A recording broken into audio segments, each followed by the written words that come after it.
Hi and welcome to the Fly Fifer podcast. How we all doing, people? It's been a while. I've been away for a wee bit. I've had to do various bits and pieces. But anyway, if you want to help the Fly Fifer podcast, it is on unitedskates.com, because unitedskates.com is my company and it's also the sponsor of the podcast. So if you want to help us out, please like and subscribe. Click the wee button, click the wee bell, and you'll get notified when we go live with another podcast. I'm off into Edinburgh today. There is a demonstration regarding the Luke Mitchell case that I'm hugely interested in. So I'm going to go into Edinburgh. I'm going to see what the demo is all about. And the next podcast, which this will all be part of, is with Dr. Sandra Lean. So I'll stop here. I'll go record some footage of the demo today. If I can get a minute with Dr. Sandra Lean today, or Sandra Lean as she's asked me to call her, I will. But if not, stay tuned, because the podcast is with Sandra is next. Have a great day. Like I say, there might be a few recordings through today that I'll splice up and I'll put on with the podcast anyway. So have a great day, everybody. Speak to you soon. Don't forget to like and subscribe. Every little helps, okay? So we're on the unitedskates.com YouTube channel under the playlist The Fly Fifer. You can't miss it. It's in the playlist. Just go in there. You'll see a whole back catalogue of me and Just Another Monkey, Alan Carrick. You'll see the Band Poet and various other people that we've spoke to over the time. Some of the lads from TikTok, Big G, Tam, and yeah, it's all there for you to look at anyway. Anyway, I'm off to catch a train. Speak to you soon.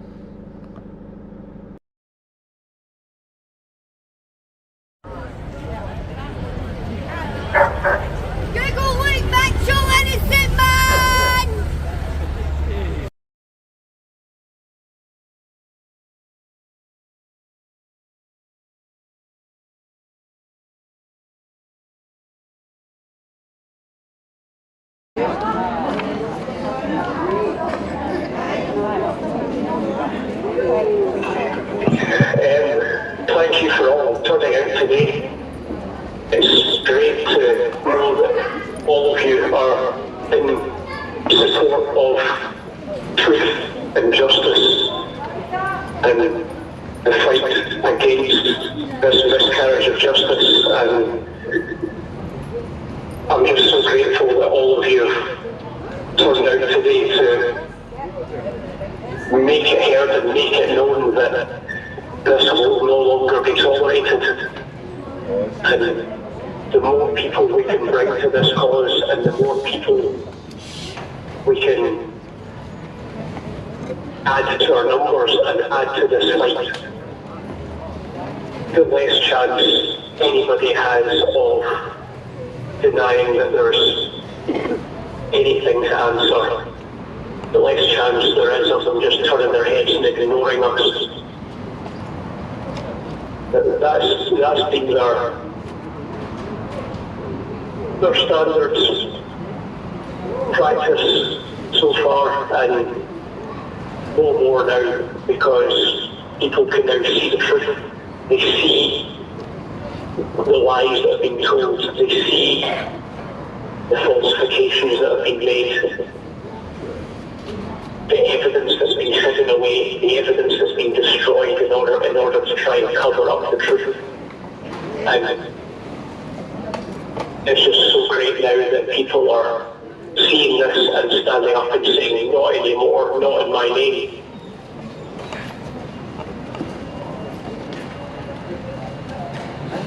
Because that's what they've done so far. They've said that this is on your behalf and with your consent.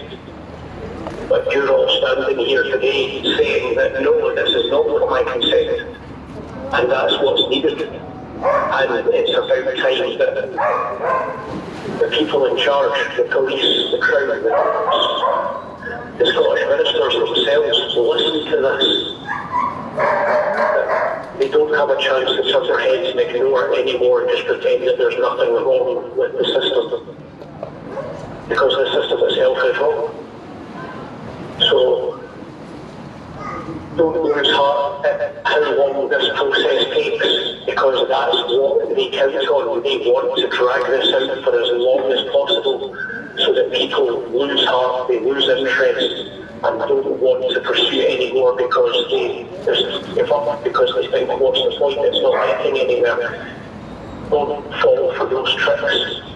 This is exactly what they want. So stay strong and keep fighting. And the more you fight, the less they have to fight back with. So thanks again for turning out, and thanks again for all your support. And keep going, just keep.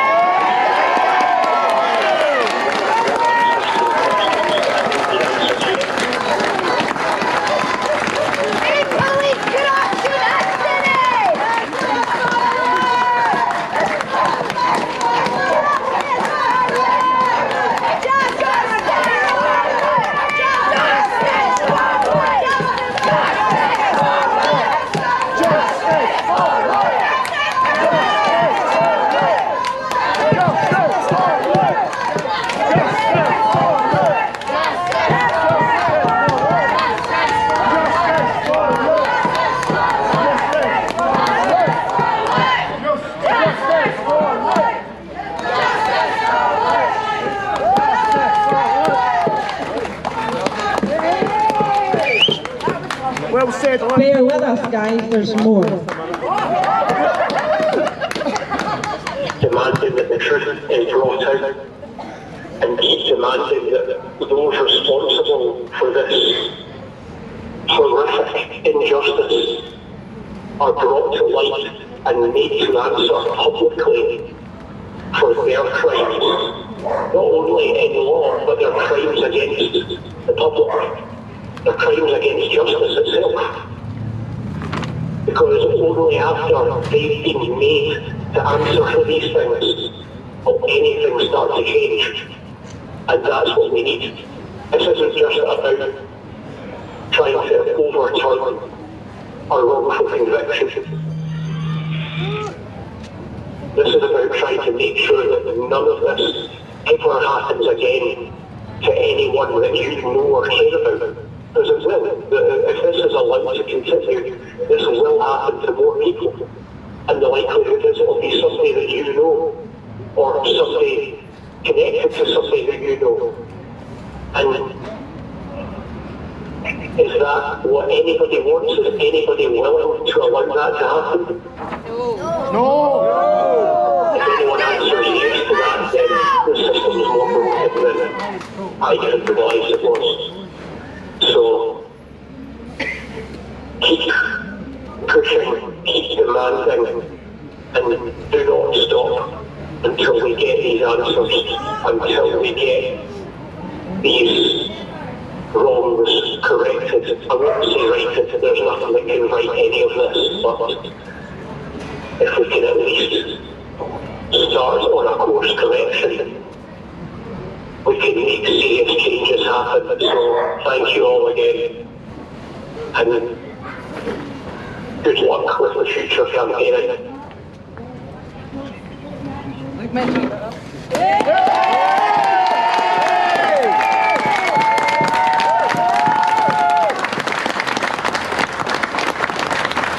Well said, look.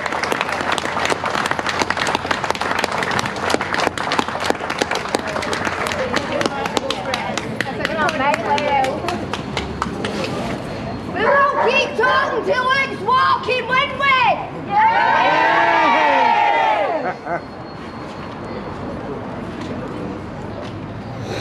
Well, how can I follow that? First, massive thank you to everybody for turning out today, taking time out your Saturday just to be here and to say, no more. I'll try and shout. It'll be 20 years next month since Jodi was murdered. She's never had justice. And we've been accused of doing this to cause Jodi's family more pain and more suffering. We don't.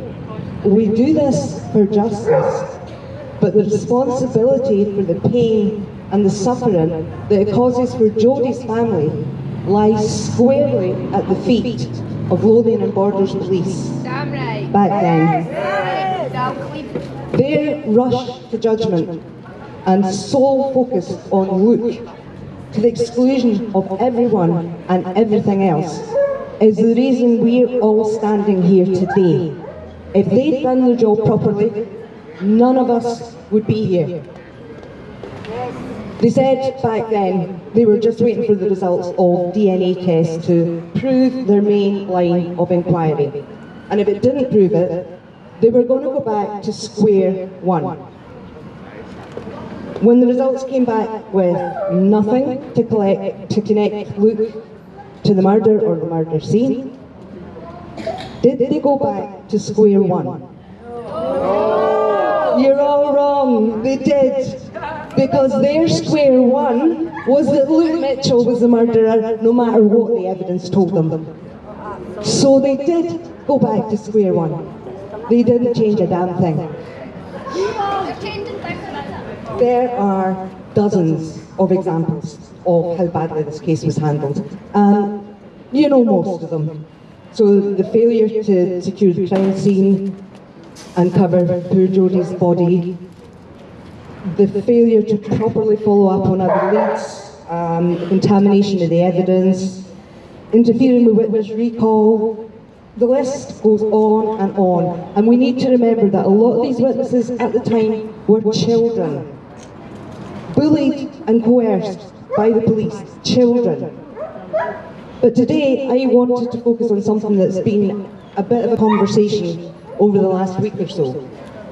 We already knew there was one full DNA profile found on Jodi's clothes, on her t-shirt, from her sister's boyfriend, which was explained away as innocent transfer. But in September 2003, a newspaper article reported another sample from saliva, and there were two profiles, neither of which was Luke Mitchell. That sample, they said, eliminated Luke. So, what happened to it? Well, I checked last night. Every single sample labelled saliva came back in the results, no reportable result. That can't be true. If they were able to identify partial profiles of two males and to say they were not Luke Mitchell, that is a reportable result. So where is it?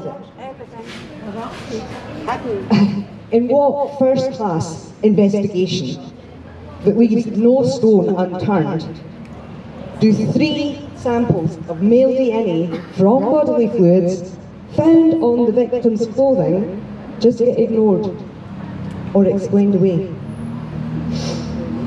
But it's not just Lothian and Borders Police who were at fault in this case. The media shamelessly and relentlessly demonised a 14-year-old kid, not just for the 19 months between the murder and the trial, but for the best part of the 18 years afterwards. Now, there are a few notable exceptions, a tiny few, but aside from them, every article was negative.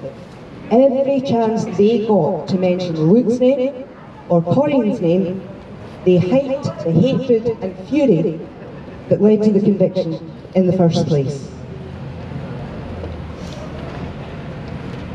And then in 2021, Channel 4 showed Murder in a Small Town, and the tide began to turn.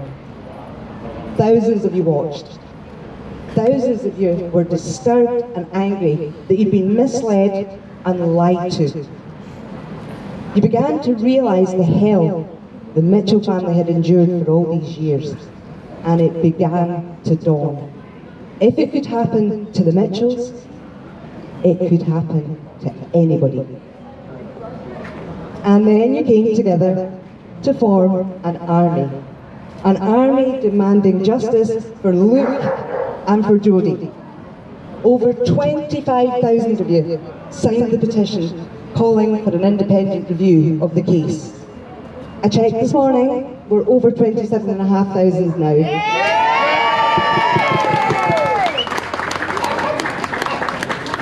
But the authorities were not going to give in without a fight. In 2022, we began to hear whispers that something was going on with the evidence.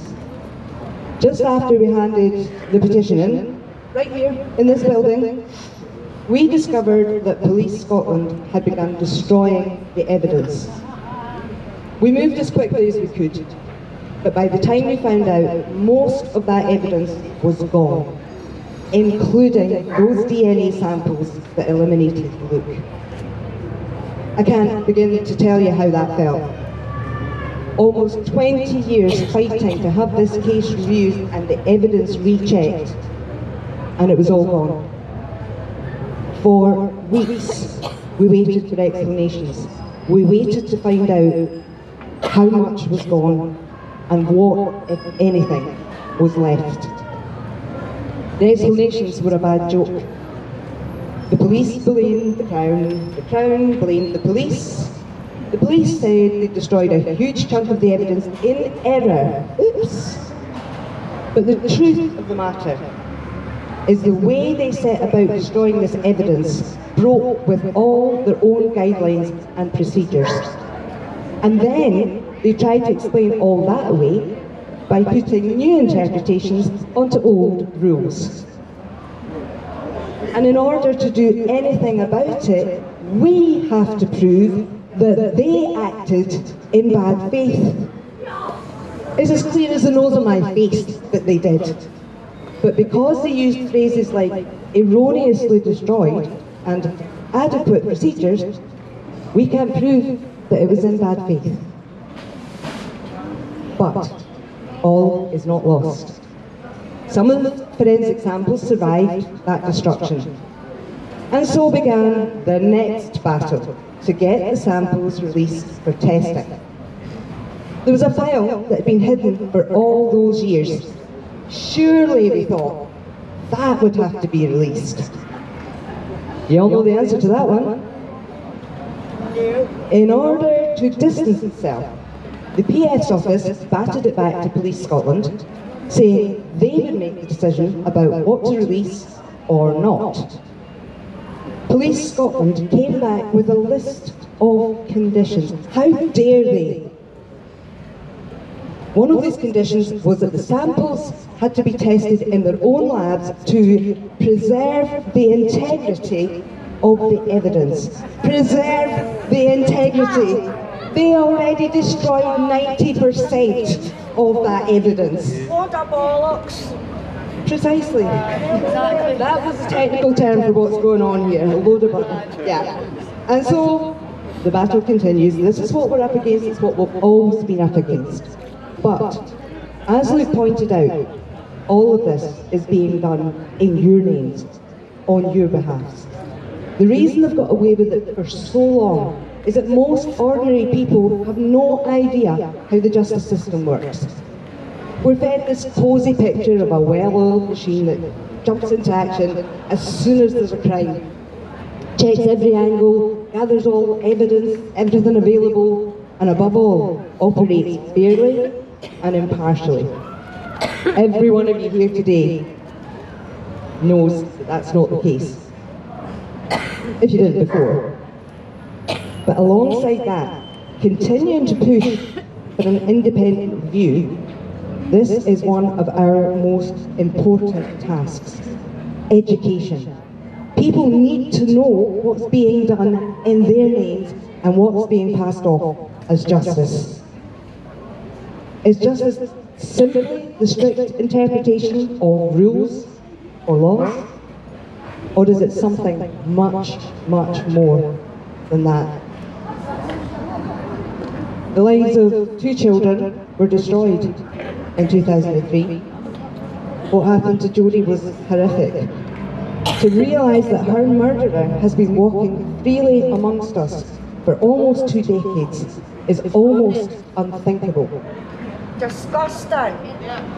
And look, from the moment Jodi's body was found, some think even before that, Luke's fate was sealed. Yeah.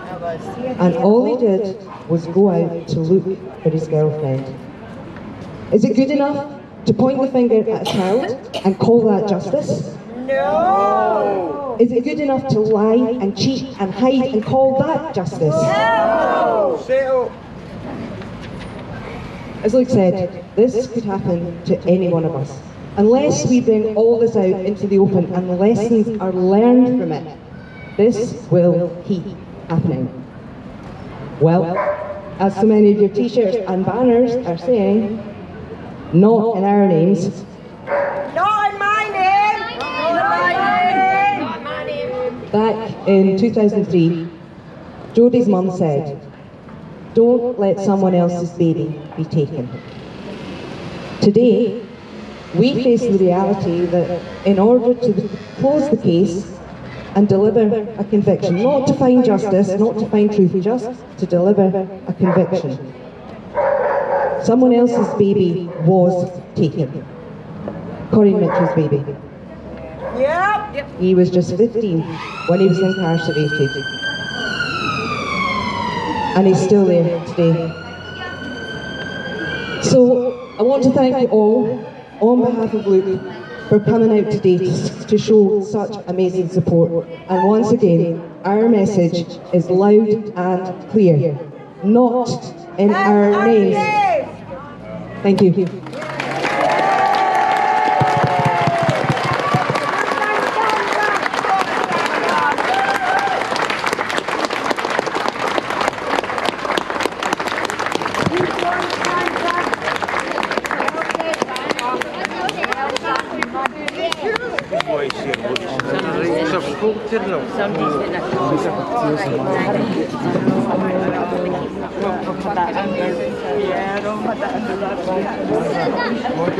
Jodi, did you catch him?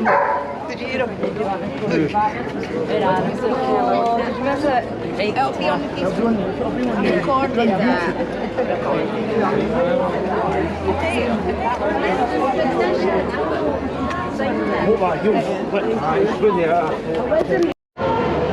That's the demo done here at the Scottish Parliament. So you heard there from Dr. Sandra Lean. There's still a few folk hanging about, but that was the story, and you heard from Luke himself. Brilliant, brilliant, and that's what the supporters of this campaign need. They need as much of that as possible.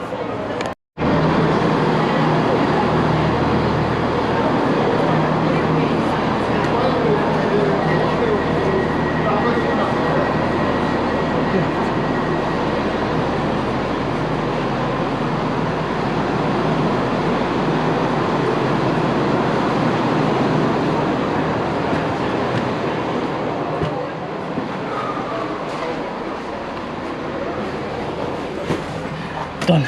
Back in the train. What a day. What a day, man. I'll edit this and we'll get it up later on.